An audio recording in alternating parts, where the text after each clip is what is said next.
welcome back to my channel. So today I decided I'd do a little bit of a story time. I decided that today I'd like to, I guess, talk about my car accident and things like that. So yeah, because I touch on it every once in a while in some videos. So I figured today I'll tell you what exactly happened. I guess maybe show you some pictures of what my car looked like after the accident. So my car accident was on April 18th, 2018. It happened at 9:30 in the morning. I was on my way from Waco to Round Rock, which is about an hour 15-minute drive from where exactly I live. I was on my way to the doctor's office. I was seeing a new specialist that I hadn't seen before, so it was my first time going to Round Rock. I've never been like south of like Temple, Killeen area ever by myself, and that day I never made it. So basically I got to an exit like a couple exits down from my mom's house, because my mom lives in between here and Temple, which is close to where the accident was. And I was a couple exits down from her house when someone decided they needed the exit, but they were in the left-hand lane, so they were about to miss the exit. So what they did is cut into the lane and cut me off, and to miss them I swerved, and I drove a 2010 Kia Forte Coupe that set low to the ground, like I'm talking like this far off the ground. So there was a curb, like the median, to keep the median where the exit was, had the, you know, the little triangle median closed like this, and there was a curb in the middle of it, and my car hit the curb and I bounced and I lost control of the wheel. And when I did that, I was driving 60 miles per hour, or 65, give or take, because I don't know, I can't remember if the speed limit's 60 or 65, because I know I was doing the speed limit, because you don't speed in that area. It's a speed trap. But I know that next thing I know, I'm heading into the wall. I went head on into the concrete barrier in the median of the highway. I don't remember much in between opening my car door and opening my eyes. Like, I know that just from the pictures and people telling me that my car had an airbag in the seat, the airbag flipped me to halfway into the other seat. So that I know when I opened my eyes, or basically come to, I was freaking out. There was blood all in my car, not to be glory, but there's blood all in my car, and I'm like freaking out, looking in the mirror, and I'm like touching my face, and nothing's wrong with my face. And I'm like, okay, I don't know where the blood comes from, but it's nothing bad, you know. That's what I'm thinking. I look up. I just happened to not be wearing my glasses that day. I put in my contacts and everything, and I'd actually done all my makeup and everything that day. I was like looking cute. I was wearing my best dress, my favorite dress, my favorite undergarments, and I was feeling myself that day. But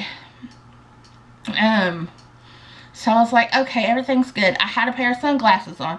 They were sitting on top of the dash, up like this, sitting like this. You know, if I'm facing you, they're sitting like this on the dash. And I'm like, okay, alright. And then I look out the windshield, and I see that my whole front end, from what I can see under the hood, is all pushed in and all smashed.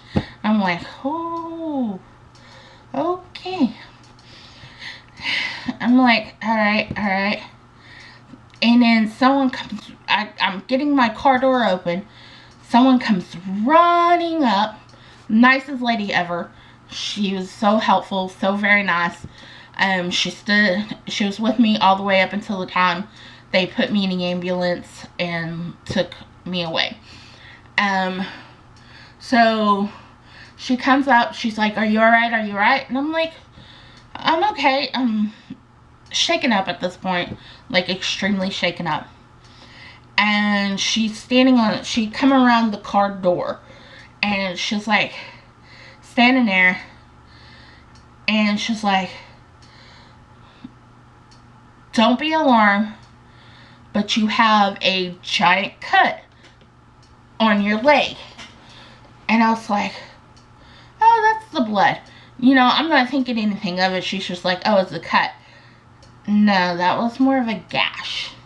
Like, my whole leg was cut open. I have like a 9-inch scar that's about half an inch wide on my left leg from the car accident. She had just come from the store, so she ran to her truck. Her husband was calling 911. She ran to her truck, got some brand new socks that she had just bought at the store, to put pressure on my leg to stop it from bleeding. So I was very thankful for her. So I'm calling 911, I guess, because I wasn't sure that he was actually calling 911. I didn't know what he was doing. You know, I'm not completely in the whole situation at that point. So I'm calling 911. This other guy, very nice guy, comes running up. And he's like, what can I do to help? I'm on the line with the 911 operator. I was like, can you call my sister? And I was like, she's at work. And I gave him the location and the phone number of her job. So he was able to call her, and the 911 operator said, basically said someone was on the way. They're on the other line with the person that's standing there. And I was like, okay. So I got off the phone with them, called my mom. And I'm like crying hardcore by the time I get on the phone with my mom. Because the only thing, I'm like, Mom, I screwed up. I wrecked my car. Mom. And she's like, are you okay? I said, I don't know. I wrecked my car. I was completely worried about my car. And she was like, where are you? And I told her where I was. And so from my mom's job, because my mom works in town, like where I live in Waco. She works very close to where I live. To where I was a 25-minute, 30-minute drive. Somehow, the ambulance and things got there quickly. So I'm getting loaded up in the ambulance, and apparently my mom was pulling up while I was getting loaded up in the ambulance. So my mom drove very fast to get there, if she was there when I was getting loaded in the ambulance. But basically, the ambulance and the fire department finally showed up. The EMT and the police officers all showed up. And so, they were finally, they heard everybody tell them exactly the same thing I told them. Someone cut me off, and I lost control of the car. So, they're like, okay, well, let's get her to the hospital because she's hemorrhaging. I was hemorrhaging at this point. Like, they couldn't get the blood to stop. So, I stood up and tried to put weight on my ankle, but it hurt. But I still put weight on it. And I got into the ambulance and went to the emergency room. Basically, I was taken to the trauma emergency room. Like, I got into a trauma room. That's how bad it was. So my mom and my sister showed up. My sister's bawling. My mom is more concerned about how I'm doing, how I'm feeling and everything like that. And I'm like, I'm okay. And all I'm saying is my car. You know, I was so upset. I was attached to my car. I was very attached to my car. So, she was like, it's okay. And so I was like, okay. And then I started complaining that, like, my upper back hurt. So they put a C-spine collar on me. And man, did I flip bricks at that. Because I was not having it. Because they told me I had to sit there and the bed was making my hips hurt. It was making my legs fall asleep. And they told me, no, you can't move. No, you can't do this. They wouldn't take the collar off. I was so mad. And then that was like the first 20-30 minutes I was there.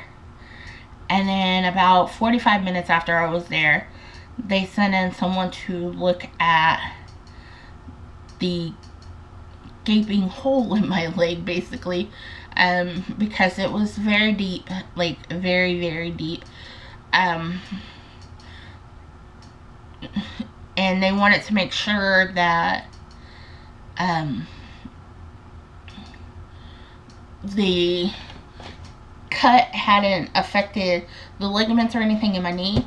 So they stuck a giant needle through my knee, which to this day still hurts, because I wasn't kidding. That needle was like this long, but it was like very thick, you know. So, and they did a bunch of x-rays and CT. Then they sewed up my leg, and it took 40, 50, 60, 70, 80, I don't know how many stitches, because they had to sew the inside first and then sew the outside. So, yeah. And then they come back and said I had broke my ankle. Well, I broke it enough that I needed to have surgery. So I wasn't going home that day. And they're like, you broke your sternum and 8 ribs. And I was like, ooh, that was pretty bad. So they're like, we're going to get you moved upstairs. We're going to put you on the books for surgery on Monday. And I was like, okay. Alright, by this point I had calmed down. I was like, okay, it is what it is. Can't do much about it. And as I'm going upstairs, the doctor who did looked at the orthopedic that looked at my radiology reports and everything come back and said, both of your hips are broken. And I said, are you kidding me? No, they were both broken. So at that point I had a broken ankle, 2 broken hips, a broken sternum, and 8 broken ribs. So I was like, I wasn't doing much moving at that point, because all of the adrenaline had worn off and the pain was creeping in. And then I get upstairs and they have to move me from one bed to the next, and that was no bueno. It was not comfortable. Then they had to do a CT scan, and then they had to do more x-rays, and that was not comfortable.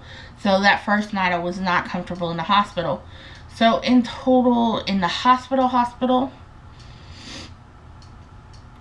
I spent 27 days. 27 days, majority of the time, on my back. Couldn't walk, couldn't do nothing. Then the next, After that, I spent 14 days in an inpatient rehab because I had to basically learn how to walk again, walk with the functionality of my hips being broken and not being able to walk on my left ankle because I wasn't allowed to put any weight, any pressure, anything on it until August of 2018. And in August I got a boot, or June I got a boot. In August I could take the boot off, I believe. Don't quote me on that. I had it for a long time. But, you know, my accident was very traumatic. It's still, like, my bones and stuff, they still bother me to this day. And I deal with it every day. You know, all because someone decided they wanted the exit even though they missed it, when they could have gone down the next exit and turned back around.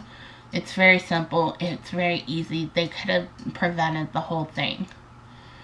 You know, I guess the moral of my story is watch what you're doing. Be mindful of the people on the road around you.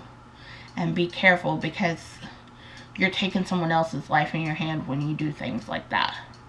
Because it doesn't just affect you. Oh, I missed my exit. You know. But that's basically my car accident in a nutshell. The basic loose terms, or the basic story of it. I didn't give much, you know, glory details or anything like that because there's several of them. I can tell you that I still see the orthopedic. I just saw him a week ago. No, 2 weeks ago. So, you know, I now have nerve damage in my ankle caused by the accident as well as nerve damage where in my leg from the accident. So I just urge everybody to drive safely and cautiously. You know, watch for people on the road, be careful of your surroundings and things like that. So I do want to thank you for your time, and I hope you have a wonderful day, and thank you.